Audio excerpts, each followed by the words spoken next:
My father said it the way people comment on the weather: calm, casual, irreversible.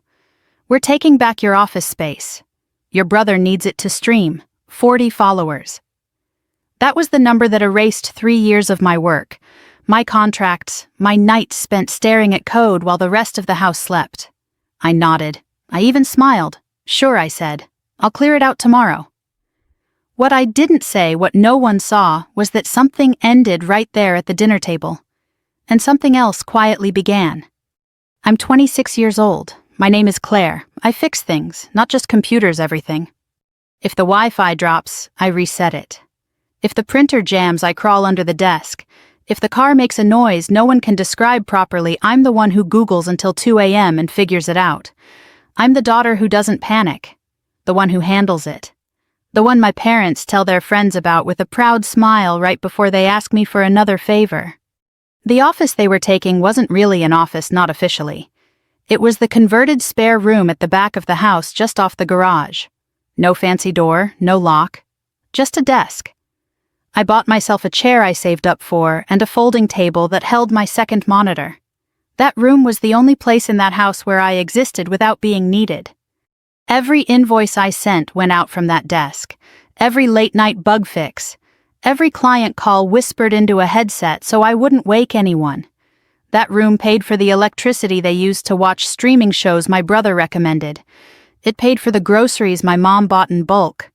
It paid for the insurance on the car my dad still hadn't paid me back for fixing. But at dinner, none of that mattered. My brother Ryan didn't even look up from his phone when Dad said it. He just smirked into his soda, already imagining his ring light in my place, his folding gaming chair exactly where my filing cabinet stood. Mom nodded along, pushing peas around her plate. He's got momentum, she said, like that explained everything. Momentum. 40 followers and a dream. I paused with my fork halfway to my mouth. I remember noticing how quiet the room was, how the hum of the fridge sounded louder than usual. I waited for the feeling I always expected in moments like that, anger, heat, something sharp. It didn't come. Just a soft collapse inside my chest, like a shelf giving way under too much weight. Okay, I said evenly, I'll clear it tomorrow. They all relaxed immediately. That's the thing about being reliable, people trust you to absorb disappointment without leaking. Ryan finally looked up. Thanks, sis, he said, already distracted again. This is gonna be huge. Dad smiled at me, not grateful, relieved, like a problem had resolved itself. They thought I'd argue. They thought I'd push back. They thought wrong. That night, after the dishes were done by me automatically, I went to my room and sat on the edge of the bed without turning on the light. My phone buzzed on the nightstand, a client asking if I could take on an extra project next month. I didn't answer right away. Instead, I stared at the dark and listened to my brother laughing through the wall, talking into his headset, already claiming space that hadn't officially been given yet. It wasn't just the room, I knew that. The room was just the latest receipt. This pattern had a history. When I was 16, I saved for months to buy my first laptop. Babysitting weekend shifts, skipping lunches. Ryan got a brand new phone that same year because, as Mom put it, kids need those now. When I worked 2 campus jobs in college, Ryan dropped out of community college twice. My parents blamed the professors, the schedule, the pressure, never Ryan. Last winter, when the furnace died, I paid for the repair visit. $2,000. Dad called me a lifesaver, said he'd get me back when things eased up. They never did. When Mom's car stalled on the freeway, I left work early to fix it myself. She hugged me and sent me home with leftovers. I told myself it was family. I told myself this was just how roles worked. But sitting there in the dark, I realized something quietly terrifying. I wasn't being overlooked. I was being used with affection, sure, but used all the same. I picked up my phone and opened a tab I'd never seriously considered before. Military recruitment. I didn't grow up dreaming about uniforms or salutes. I wasn't chasing heroism. What caught me was something far more basic: structure. Boundaries. A system where effort had weight and space was earned, not taken. I filled out the form slowly. Name, age, education, skills. I hesitated at the last question. Why are you interested in serving? I typed, "I'm looking for a place where responsibility is shared." I hit submit before doubt could talk me out of it. The next morning I woke early and started packing my office. Quietly, methodically. I unplugged cables, labeled boxes, stacked folders. Ryan wandered in halfway through, eyeing the room like a landlord inspecting a vacancy. "You're really doing it," he said, impressed. "Yeah," I said. "Cool, I'll need that outlet for my mic." I nodded and kept working. By noon, the room was empty. My desk leaned against the garage wall. My monitor sat face down in a box. The space looked smaller already, less like mine, more like something temporary. Dad stepped in and clapped his hands once. "Good," he said. "This'll work." That afternoon, the recruiter called. His voice was calm, practiced. Asked about my goals, my health, my background. Told me about options, training, benefits. I answered honestly. I didn't mention the office, or Ryan, or the dinner table. That evening I told my parents I'd scheduled an appointment to talk about enlistment. Mom blinked. The military dad frowned. "That seems extreme." Ryan laughed. "You really?" I smiled the same way I had the night before. "I've been thinking about it." They exchanged looks, confused but unconcerned. They didn't see it as an exit, just another thing I'd handle and move past. They had no idea that the door had already opened behind me, and that once you step through something like that, you don't come back the same. The decision didn't feel dramatic at first. It felt administrative, like clicking confirm on a form you've already read 3 times. I went to work that week as usual, headphones on, code scrolling, pretending nothing fundamental had shifted. But something had. I could feel it in how my shoulders stayed tense even when the house was quiet, in how every request now landed heavier than it used to. Ryan's streaming setup took over the back room immediately. LED lights bled under the door at night. His voice carried down the hall, loud, confident, rehearsed. He talked to his followers like they were a stadium instead of 40 usernames. Dad bragged about him at breakfast. Mom asked me if I could take a look at the audio because it sounded fuzzy. I said I'd check later and didn't. The memories kept lining up one after another like receipts sliding onto a counter I'd never cleared. They weren't dramatic scenes. They were small. That's what made them stick. When I was a kid, I learned early that being useful meant being safe. If I helped, if I fixed, if I stayed calm, I was praised. Ryan didn't have to be calm. He was allowed to be loud, messy, unfinished. When he broke things, they called it learning. When I broke down, they called it stress and told me to rest after I finished what needed doing. In high school, I bought my own calculator when the school-required model changed mid-year. Ryan complained about his and got a new one the next day. In college, I took night shifts to cover books. Ryan switched majors twice and got sympathy dinners. When I paid the internet bill after Dad forgot again, Mom said, "We don't know what we'd do without you," and meant it as a compliment. I started noticing how often "without you" came up, like a threat disguised as gratitude. The recruiter emailed me details for the appointment: address, time, what to bring. I printed the list at work because the printer at home was already acting up, and I knew if I fixed it once more that would be the expectation again. On the drive home, I rehearsed conversations I wouldn't have. I wasn't planning to announce anything yet. I wanted to see if the house could feel my absence before it actually happened. That night, Mom asked if I could pick up groceries. I looked at the fridge. Half full. Enough for a few days. "Tomorrow," I said. She frowned. "We're out of snacks Ryan likes." "I'll go later," I repeated and went to my room. Later came and went. No snacks appeared. Ryan complained. Dad sighed. No one asked me directly. They were waiting for the system to correct itself. It didn't. When the Wi-Fi dropped 2 days later, Ryan stormed down the hall. "Claire." It cut out midstream. I was at my desk answering emails. "Router's in the hallway closet," I said without looking up. "You're not gonna fix it. Not right now." He stared at me like I'd switched languages. Dad came in annoyed. "Can you help him out? I'm working," I said, and kept typing. The silence that followed was thick, confused. I felt something loosen inside me, not relief, recognition. The house ran on my invisible labor. Once I stopped supplying it, automatically everything sputtered. That weekend, I went through my things and started making quiet decisions. What mattered, what didn't. I packed important documents into a folder and slid it into my car trunk. I backed up my hard drives twice. I changed passwords. None of it felt spiteful. It felt careful. At dinner Sunday night, Dad mentioned money. "Things are a little tight," he said casually. "Might need some help until Ryan's channel takes off." I chewed slowly. "I'm budgeting differently right now." Mom looked surprised. "Since when? Since now?" They exchanged glances again. That look shared confusion, mild irritation.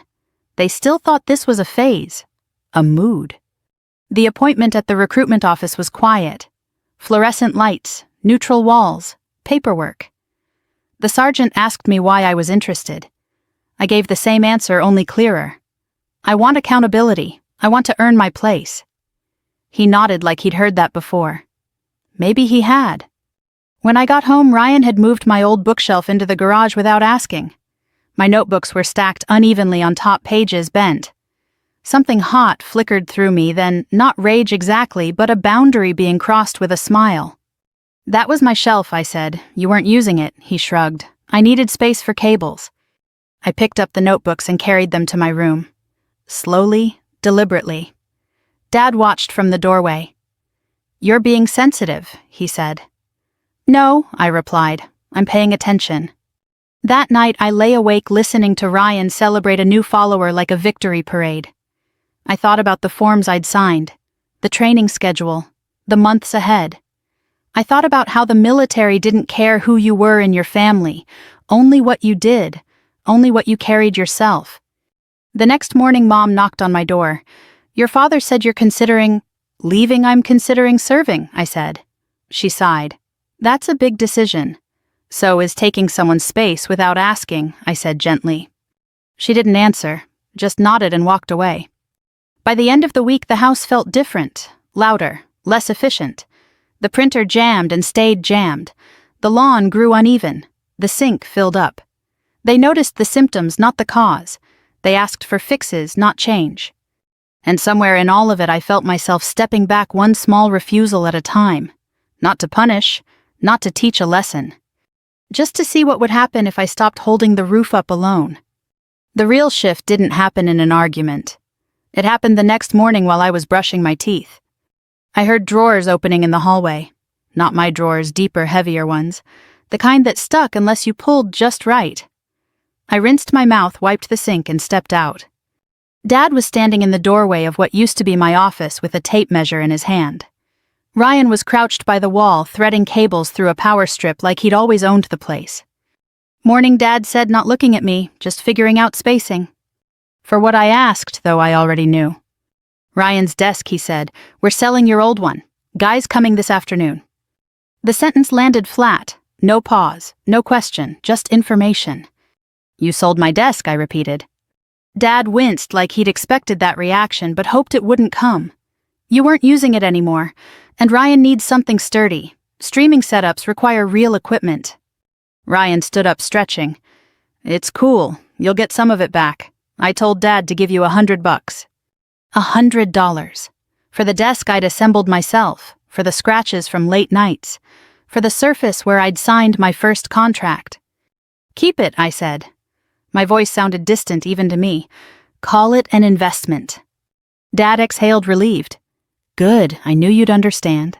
That was the moment something inside me went very quiet. I didn't argue. I didn't raise my voice. I walked back to my room and closed the door. I sat on the bed, hands resting on my knees, and stared at the wall until the buzzing in my ears faded. Understanding wasn't the right word. Confirmation was. They didn't see my work as work. They saw it as space that could be repurposed, tools that could be redistributed, effort that defaulted to the family pool. I pulled my phone out and booked a small storage unit 15 minutes away. Month to month, cheap, secure. I scheduled a pickup for the following day. Then I opened my calendar and blocked out the afternoon. Appointment, I labeled it. That was true enough. When the buyer came for the desk, I stayed in my room.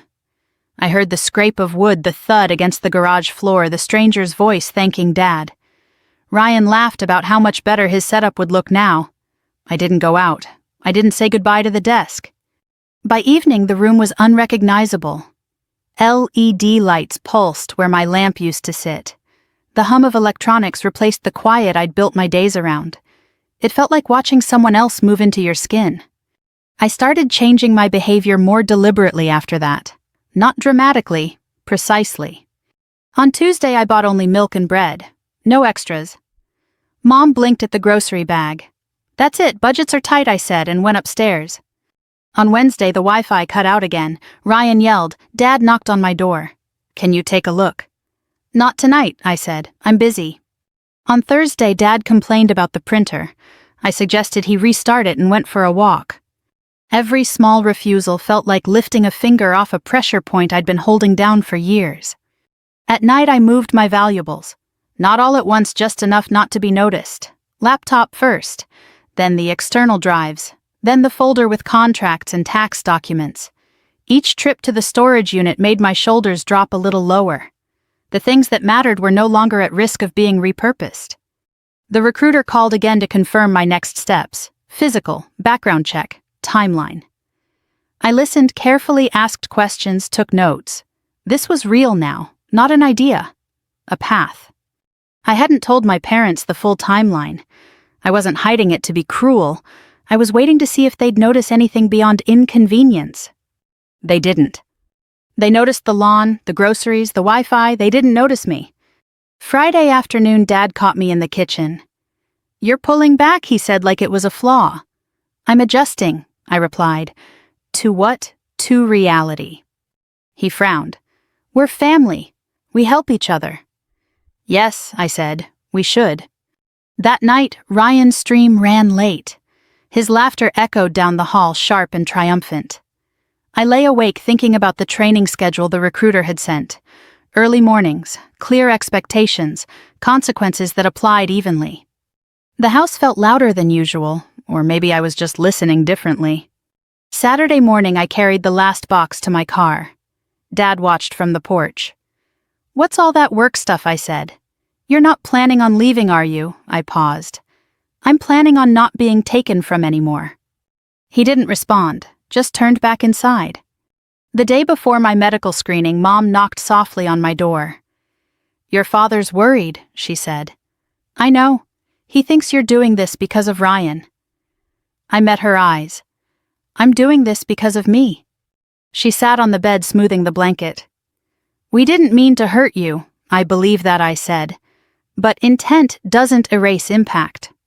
She nodded slowly, like she was filing the sentence away for later.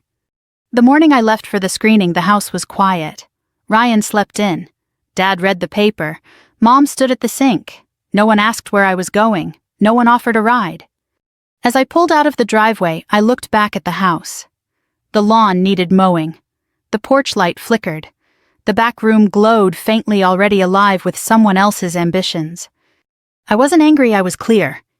And once clarity settles in, it's hard to pretend you don't see what's been happening all along. By the time my enlistment paperwork moved from pending to scheduled, the house had developed a new rhythm, and it wasn't a good one. It was the sound of things not getting done. At first, it came across as irritation. Dad sighing louder than necessary when the printer refused to cooperate. Mom muttering about the grocery bill stretching thinner than usual. Ryan snapping at his screen because the stream lagged, his voice sharp with frustration he didn't know where to put. They didn't connect those sounds to me, not yet. I still lived there technically. I still slept in the same room, parked in the same driveway, ate at the same table. That was the trick. From the outside, nothing had changed. But inside the machinery of the house, something essential had been removed. A gear, a silent one. I stopped anticipating needs. That was the hardest habit to break. For years, I'd learned to see problems before they were spoken. A light flickering meant a bulb needed changing. A strange smell from the garage meant oil. A tense silence from Mom meant bills were due. I'd acted before anyone asked. It made life smoother. It made me indispensable. Now I waited. When the lawn grew uneven, I noticed and did nothing. When the sink backed up, I placed the plunger back under the cabinet and went to my room. When Ryan asked if I could just check something real quick on his setup, I said I don't have time and closed my door. The house didn't explode, it just sagged. At night, I could hear Dad pacing. Hear Mom on the phone with her sister, her voice tight with stress.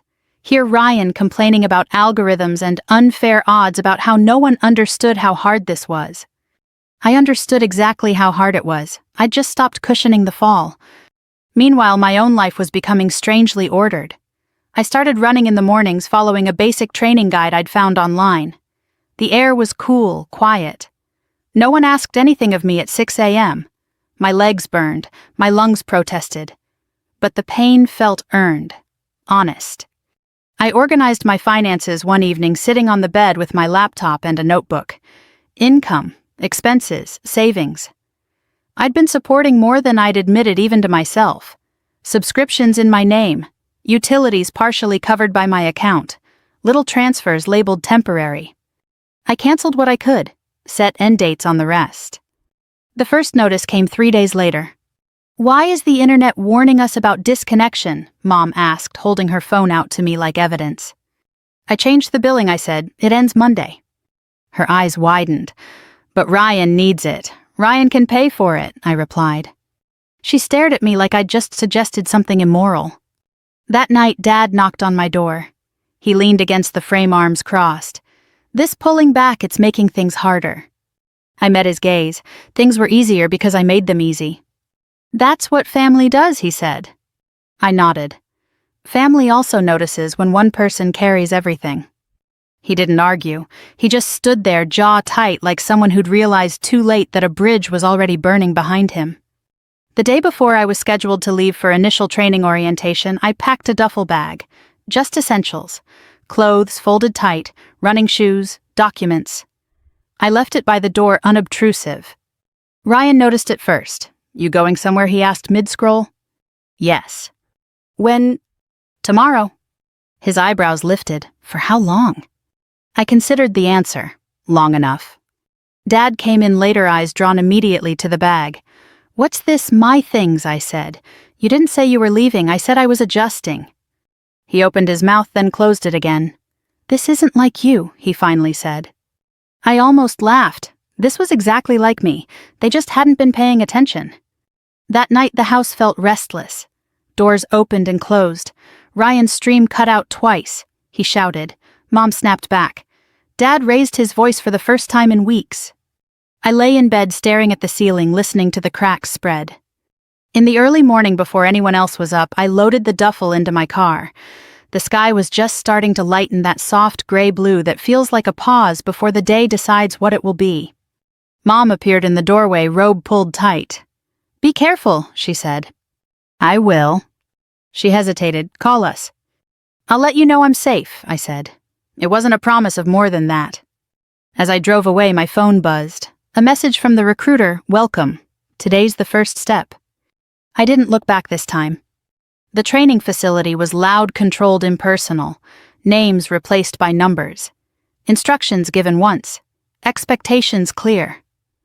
I felt out of place and oddly relieved. No one assumed I'd clean up after them. No one borrowed my effort without permission. That night, exhausted, I checked my phone. 3 missed calls from Mom, 1 text from Dad.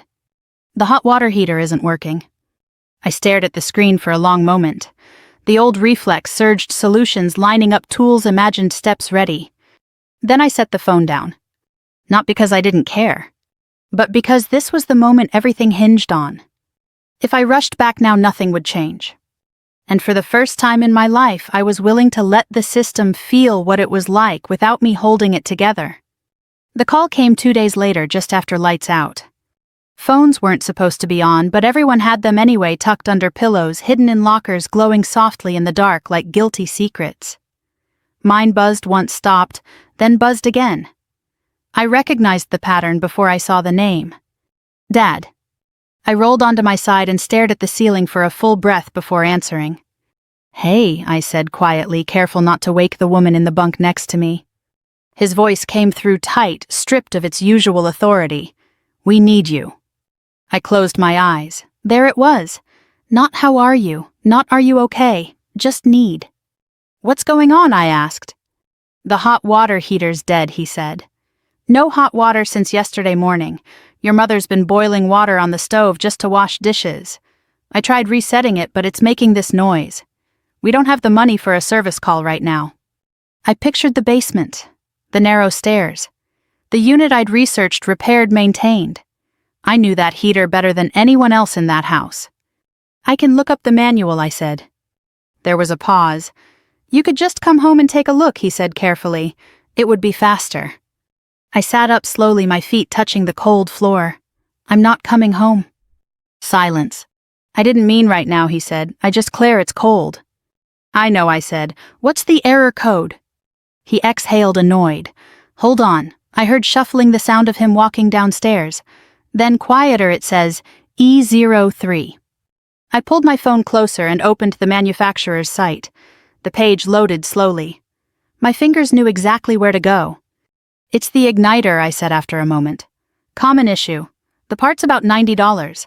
Labor will cost more if you call someone. Another pause. Can you fix it? I looked around the room, rows of bunks, identical blankets, the faint hum of the building settling for the night. I thought about the duffel bag by my locker. My name stitched on it. My paycheck already accounted for. My life finally in one place. Yes, I said, but there are conditions. He didn't answer right away. When he did, his voice was cautious. Conditions. I'll fix it once, I said. After that, we sit down, all of us. We open the numbers, real numbers, budget, bills, who pays what. And Ryan starts contributing. He doesn't have income yet, Dad said quickly. That's not my problem, I replied. He gets a job within 4 weeks. He pays rent, something symbolic if you want. He takes over basic chores, lawn, trash, repairs. And no one touches my things again. Ever. You're asking for a lot, he said. I almost laughed. I've been giving a lot for years. The line was quiet long enough that I wondered if he'd hung up. Finally, he said fine. I drove back that weekend. The house felt smaller when I walked in. Colder. The heater clanked angrily in the basement. Mom hovered in the kitchen, tired lines deeper than I remembered. Ryan sat at the table, scrolling his streaming setup, dark for once. I didn't hug anyone. I didn't scold. I went straight to work. The igniter was cracked, just like I thought. I replaced it, tested the system, waited until the heat kicked back on. The house filled with warmth, slowly, almost grudgingly. When Mom started thanking me, I held up a hand. Kitchen table, I said. Bills. Dad swallowed. Now. Yes. We spread everything out. Mortgage, utilities, groceries, streaming subscriptions, phone plans, repair costs. I added my bank statements last. Highlighted the transfers, the amounts, the dates. This, I said, tapping the paper, is what it actually costs to live here. Ryan rolled his eyes. This is dramatic. This is math, I replied. I turned to him. You pay $250 a month. You get a job within 4 weeks. Any job. You mow the lawn. You learn basic repairs with Dad. That's not fair, he snapped. I'm trying to build something. So was I said, and I still paid my share. He looked to Dad, waiting for the rescue. It didn't come. Dad rubbed his face with both hands. Your sister's right, he said finally. Things have to change. Ryan stared at him like he'd been betrayed.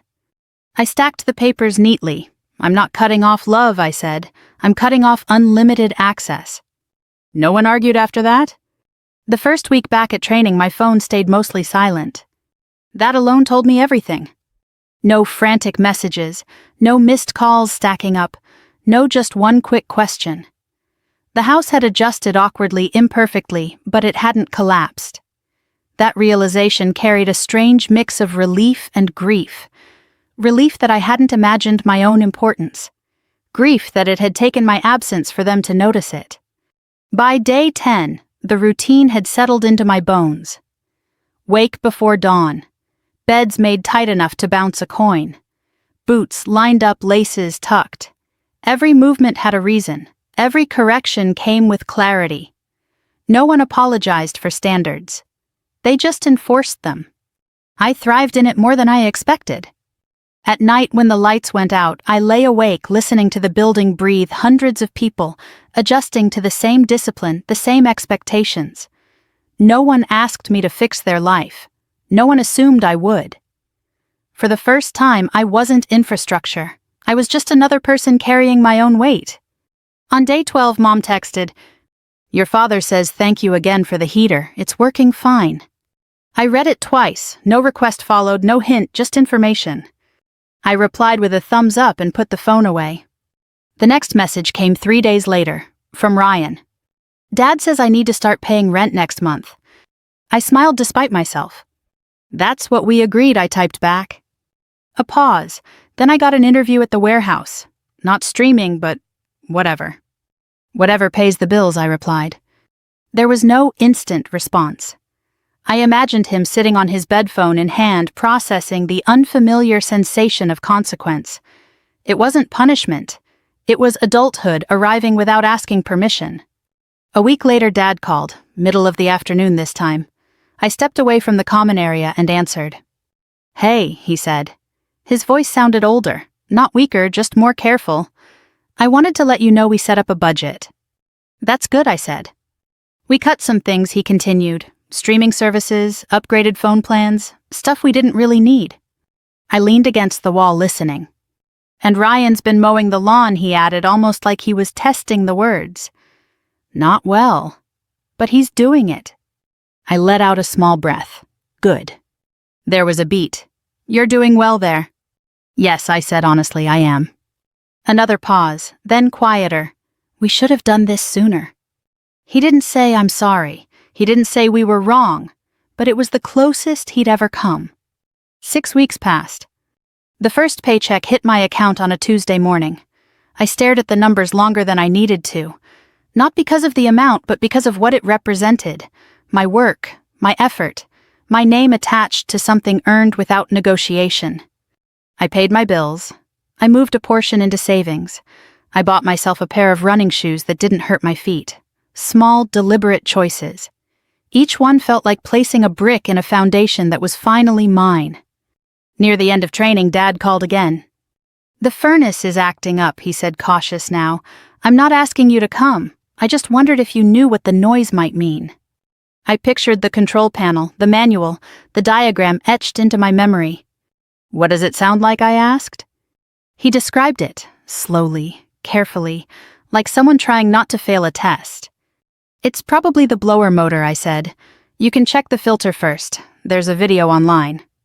"You're not going to walk me through it?" he asked, not accusing, just curious. "I can," I said, "but you should try first." He hesitated, then, "Okay."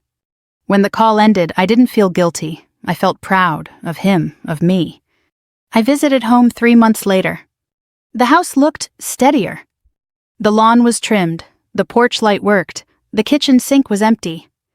When I stepped inside, Mom hugged me tightly, then pulled back to look at my face like she was seeing it for the first time. "You look different," she said. "I feel different," I replied. Dad stood nearby, hands in his pockets. He cleared his throat and handed me an envelope. Inside were 5 crisp $100 bills. "It's a start," he said. "We'll keep paying you back, every month." I nodded, "Thank you." Ryan hovered awkwardly, then stepped forward. "I got promoted," he said. "Shift lead." "That's good," I said. He shrugged, embarrassed. "It's more work." "Welcome to adulthood," I replied without venom. During dessert, the dishwasher made a low, groaning sound mid-cycle. Everyone froze. Old reflexes flared. All eyes turned to me. I stayed seated. Dad noticed first. He turned to Ryan instead. "Can you check that tomorrow?" Ryan hesitated, then nodded. "Yeah." I didn't smile. I didn't need to. Later, as I drove back to base, my phone buzzed. A transfer notification, $300, a note attached. For the bike, I was a jerk, sorry. It wasn't the amount, it was the acknowledgement. I still keep boundaries. I don't lend money. I don't rush to rescue. I visit as a daughter, not a safety net. Love didn't disappear when I stepped back. It just had to learn how to stand on its own. And sometimes that's the only way anything really changes. 6 months after I left the house stopped feeling like a place I had escaped from. It became a place I visited. That distinction mattered more than I expected. I drove in on a Saturday afternoon, the sun low enough to cast long shadows across the driveway. The porch light wasn't flickering anymore. The lawn was evenly cut edges, a little uneven, sure, but intentional. Someone had tried. When Mom opened the door, her face softened in a way I hadn't seen in years. Not relief, not expectation, just recognition. "You're here," she said. "I am." She stepped aside without asking how long I'd stay. The kitchen smelled like dinner, not urgency. No stacked dishes, no half-finished repairs waiting for my attention like unpaid debts. Dad stood by the counter slicing bread. He looked up, smiled, and went back to what he was doing. No immediate request. No problem presented. Ryan came down the stairs a minute later, hair still damp from a shower, wearing a work shirt with a warehouse logo stitched on the chest. He paused when he saw me, then nodded. "Hey," he said. "Hey." That was it. No jokes, no defensiveness, just two adults acknowledging each other's presence. We ate together like a normal family, talked about neutral things, weather, work schedules, a neighbor's new dog. I noticed what wasn't said. No one mentioned money. No one hinted at repairs. No one asked me to take a look at anything. After dinner, Dad cleared his throat and reached into his wallet. He slid an envelope across the table toward me. Inside were 5 crisp bills, carefully folded. "Same amount as last month," he said. "Automatic transfers set up now, you won't have to remind us." I met his eyes. He didn't look away. "Thank you," I said. He nodded once, not proud, not ashamed, just steady. Later, when the dishwasher hummed a little louder than usual, Mom glanced at it, then back at her plate. Dad followed her gaze, then turned not to me, but to Ryan. "Can you check that tomorrow?" he asked. Ryan sighed lightly. "Yeah, I'll look it up." No one looked at me. That was the moment I felt it loosen the last tight knot I hadn't realized I was still carrying. We sat in the living room after dinner. Ryan talked about work, not dreams, not followers, actual shifts, actual supervisors. He complained about early mornings and sore feet. I listened without interrupting. "It's harder than it looks," he admitted quietly. "I know," I said. He glanced at me, surprised by the lack of judgment, then nodded. Before I left, Mom hugged me again. Longer this time. "I didn't realize how much you were holding," she said into my shoulder. "I'm sorry." It wasn't perfect, but it was real. Driving back to base that night, I thought about how close I'd come to staying, to shrinking, to turning myself into something smaller just to keep the peace. I thought about how easy it would have been to keep fixing, keep paying, keep absorbing. Leaving didn't end my family. It ended their habit of living on my back. I still love them. I still show up. But I show up as a daughter, not as infrastructure. I don't lend money. I don't solve every problem. I don't rush in when something breaks. I let them try. I let them learn. Sometimes the kindest thing you can do isn't to stay and suffer quietly. Sometimes it's to walk away so everyone else has to finally stand up. If this story resonated with you, if you've ever been the reliable one, the fixer, the person everyone leaned on without asking, tell me. Where are you watching from? What part of this felt familiar?